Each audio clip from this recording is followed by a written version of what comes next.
Okay, so este es una pictura que representa el intercambio de los españoles y los indígenas en América. Y en esta pictura representa los objetos que están de Europa y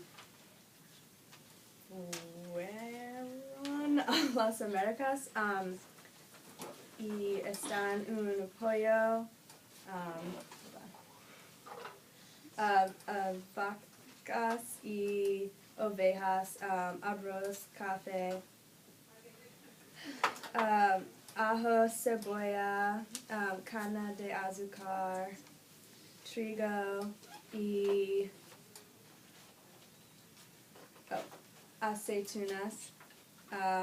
Y en esta pintura es los objetos que fueron de las Américas a Europa y están plantas y productos farmacéuticos, plato y oro, frijoles, tobacco, los manis, papaya, piña, patata, papas, maíz, chocolate, tomates y chiles.